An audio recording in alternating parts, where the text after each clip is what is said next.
Dear students, আজকে আমরা দেখব ক্যালকুলাস 2 চ্যাপ্টার 7 এর একাধিক চলক বিশিষ্ট ফাংশনের চরম মান অধ্যায়ের একটি উপপাদ্য।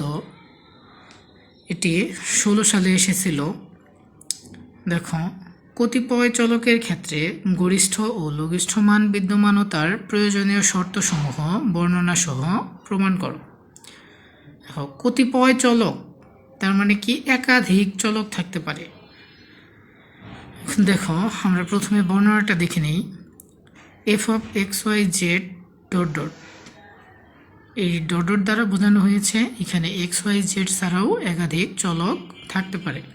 তাহলে F of X Y Z dot dot ফাংশনের গরিষ্ঠ মান বা লঘিষ্ঠ মান বিদ্যমান থাকার প্রয়োজনীয় শর্ত হবে del F by del X equal del F by del Y equal del F by del Z equal dot dot equal 0, অর্থাৎ ফাংশনের যতগুলো চলক থাকবে তার আংশিক ডেরিভেটিভ কি হবে? 0 হবে। এখন দেখো, এটা আমরা প্রমাণ করব।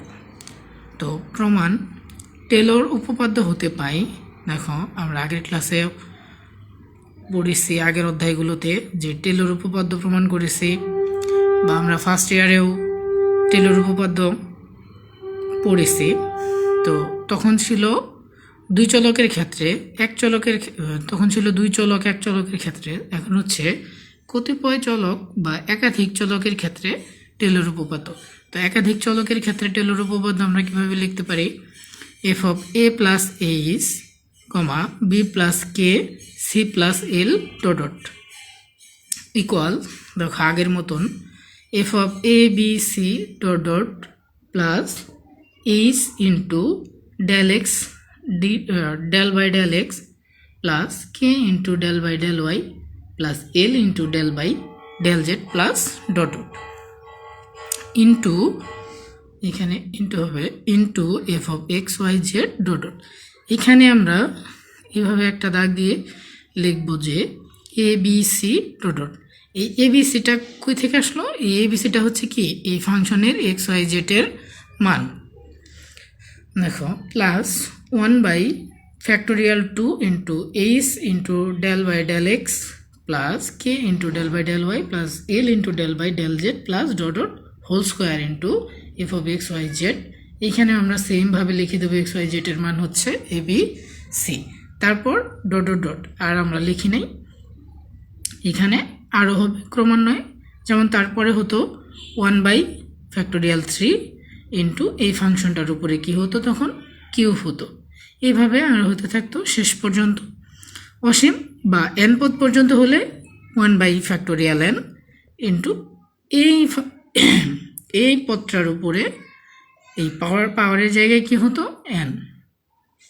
ওকে, এখন আমরা দেখব, দেখো এখানে এইচ কে এল অতি ক্ষুদ্র হওয়ায় এই যে ফাংশনে এইচ কে এল ছিল, তো এগুলো এইচ কে এল ডট ডট অতি ক্ষুদ্র হওয়ায় এর দ্বিঘাত ও উচ্চতর ঘাতের পদগুলিকে বাদ দিয়ে পাই।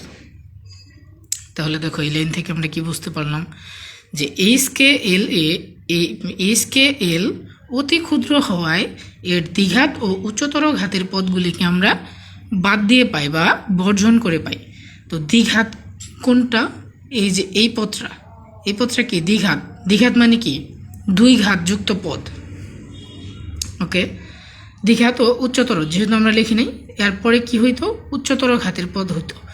তো আমরা অতি ক্ষুদ্র হওয়ায় এর দ্বিঘাত ও উচ্চতর ঘাতের পদগুলিকে বাদ দিয়ে পাই। তাহলে আমরা কি এই পদ থেকে বাদ দিয়ে দেবো, সব এই পদ পর্যন্ত রাখবো। তাহলে দেখো, আগের মতন সাজিয়ে নেই। F of A plus H B plus K C plus L dot dot equal F of A B C dot dot plus H into del by del X plus K into del by del Y plus Z into del by, sorry এখানে একটু mistake হয়ে গেছে, এখানে H K L হবে,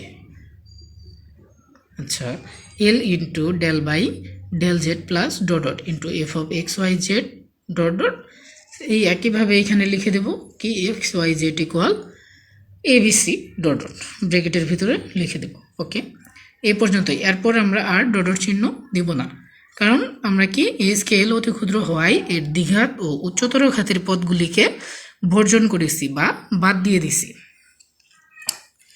তো এবার দেখো, তারপরের লাইনে আমরা শুধু কোনো কিছু চেঞ্জ করিনি, শুধু এই লাইনটাকে এই পাশে এনেছি, এই ফাংশনটাকে এই পাশে এনেছি। তো এটা এই পাশে কী ছিল? প্লাস, এই পাশে গিয়ে কি হবে? Minus. Okay, F of A plus H B plus K C plus L dot dot, এটাকে এই পাশে আনছে, এই জন্য এটা মাইনাস হয়ে গেছে। Minus F of A B C equal এই পাশে যা ছিল ঠিক তাই। ওকে, দেখো এরপর আমরা কি লিখতে পারি? এই লাইনটা স্থির থাকবে ইকুয়াল এই যে পদটা, এটাকে এটার সাথে কি এই ফাংশনটা গুণ আকারে আছে, তো এটাকে আমরা একসাথে লিখতে পারি যে del F del X, del F by del X. আবার এখানেও সেমভাবে del F by del Y, del F by del Z. তো এটা আমরা সাজিয়ে লিখি যে এইচ, এটা এখানে এইচ ছিল, এইচ দেব H into del F by del X P. এই পিটা কই থেকে আসলো? এই যে এখানে F of X Y Z dot dot, এরপরে যে আমরা এই এক্স ওয়াই জেডের মানটা নিচে ছোট করে লিখেছিলাম যে এ বি সি, এটাকে আমরা কি ধরে নেব? পি ধরে নেব। দেখো এই জন্য এইখানে পিটা নিচে চলে আসবে, H into del F by del X P plus K into del F by del Y P plus L into del F by del Z P plus dot dot, যেখানে এখানে আমরা সাইডে লিখে দেবো যেখানে P equal A B C dot dot. Okay, দেখো আমরা পরের পেজে যাই। দেখো যদি F of A B C dot dot লঘিষ্ঠ হয়, তাহলে দেখো এখানে কি বলেছে? যদি এই ফাংশনটা লঘিষ্ঠ হয়, লঘিষ্ঠ মানে কি? ছোট। তবে তাহলে দেখো এই ফাংশনটা যদি লঘিষ্ঠ হয় তাহলে দেখো এটা যদি লঘিষ্ঠ হয়, এটা যদি লঘিষ্ঠ হয় তাহলে কি এটা ছোট, লঘিষ্ঠ মানে কি? ছোট। তাহলে এটা থেকে ছোট অবশ্যই, তাহলে এটা বড় হবে। বড়টা থেকে ছোটটা বাদ দিলে কি কোনো ঋণাত্মক চিহ্ন আসে? না, এটা প্লাসে থাকে। তার মানে কি বড় থেকে ছোট বাদ দিলে সেটা কি অবভিয়াসলি ভগ্নাংশ হোক বা পজিটিভ মান হোক, সেটা কি জিরোর থেকে বড় হবে। ক্লিয়ার? ওকে, এবার দেখো আমরা তাহলে লিখি যে যদি F of A B C লঘিষ্ঠ হয় তবে F of A plus H B plus K C plus L dot dot minus F of A B C dot dot is greater than equal zero. তাহলে কি বলেছিলাম? এটা যদি লঘিষ্ঠ হয় তাহলে এটা অবভিয়াসলি কি জিরোর থেকে বড় হবে বা জিরোর সমানও হইতে পারে। আবার ওই পেজে আমরা এটা সমান কি পেয়েছিলাম? এই function of A plus H B plus K C plus L minus F of A B C dot dot, এটুকু ইকুয়াল কি পেয়েছিলাম? দেখো H of del F del X P K into del F del Y P plus L into del F del Z P. Okay, এটা আমরা এইখানে লিখে দিব। দেখো H into del F del X P plus K into del F del Y P plus L into del F del Z P plus dot dot is greater than equal zero. এটাকে আমরা 1 নং সমীকরণ দিলাম। একইভাবে আবার দেখো F of A B C dot dot গরিষ্ঠ হলে, প্রথমে আমরা বের করলাম কি লঘিষ্ঠ হলে, এবার গরিষ্ঠ। তাহলে দেখো যদি গরিষ্ঠ হয় তাহলে এই ফাংশনটা থেকে এই ফাংশনটা বাদ দিলে অবশ্যই কি বড় মান আসবে। যেমন দেখো আমরা যদি যেহেতু এই ফাংশনটাকে গরিষ্ঠ বলছে তার মানে কি বড়, তার মানে এই ফাংশনটা অবশ্যই ছোট হবে। তাহলে দেখো এই ফাংশনটা যদি 1 হয়, এই ফাংশনটা যদি 5 হয়, তাহলে 1 মাইনাস 5 অবভিয়াসলি কি -4, এটা কি জিরোর থেকে ছোট। তাহলে দেখো আমরা লিখতে পারি আবার F of A B C গরিষ্ঠ হলে F of A plus H B plus K C plus L dot dot minus F of A B C dot dot is less than equal zero. কেন? কারণ এটা কি বড়। তো বড় সংখ্যার আগে যদি মাইনাস চিহ্ন থাকে আমরা কি জানি সেটা ঋণাত্মক মান আসে। তো ঋণাত্মক মান আসলে ঋণাত্মক মানটা কি 0 থেকে সবসময়ই ছোট হয়, বা এটা যদি বড় হয় তো এটাও যদি ওটার সমানই থাকে তাহলে এটা কি 0 হইতে পারে। এই জন্য আমরা কি লিখবো লেস দেন অর ইকুয়াল 0। ওকে, তো একইভাবে এই অংশটুকুর মান এখানে বসায় দেব, বসানোর পরে ইজ লেস দেন ইকুয়াল 0। এটাকে আমরা কি দেব 2 নং দিয়ে দেব। তারপর দেখো 1 ও 2 নং হতে পাই, এই 1 ও 2 নং হতে পাই। দেখো তো 1 ও 2 নং এর মধ্যে কি কমন ছিল, এই গ্রেটার দেন এখানে ছিল, গ্রেটার দেন এখানে ছিল লেস দেন, আর কি ছিল ইকুয়াল এইখানেও ছিল ইকুয়াল। তার মানে কি এই ডান পক্ষে কি কমন, ইকুয়াল 0টা কমন।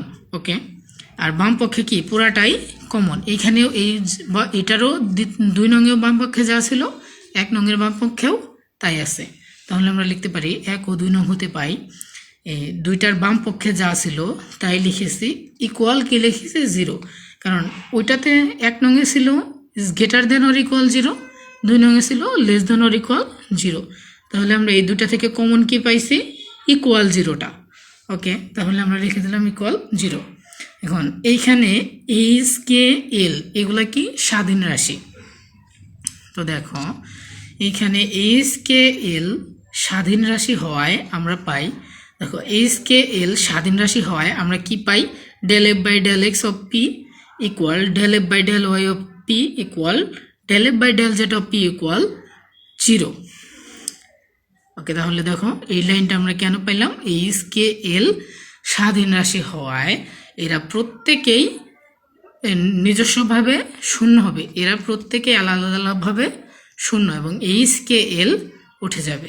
ওকে, তাহলে দেখো এখানে এইচ কে এল স্বাধীন রাশি হওয়ায় আমরা পাই del F by del X of P equal del F by del Y P equal del F del Z P equal dot dot equal 0। অর্থাৎ এরা প্রত্যেকেই আলাদা আলাদাভাবে শূন্য হবে।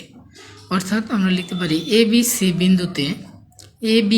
বিন্দুতে del F del X equal del F del Y equal del F del Z equal dot dot equal 0। এই যে দেখো আমরা ওই পাশে কি ধরে নিয়েছিলাম, পি ইকুয়াল হচ্ছে কি এ বি সি। অর্থাৎ এই ফাংশনটা দ্বারা কি বোঝানো হয়েছে যে পি বিন্দুতে এই del F by del Z বা del F by del Y বা del F by del X, অর্থাৎ পি বিন্দুতে এক্স ওয়াই জেড এর আংশিক ডেরিভেটিভ 0।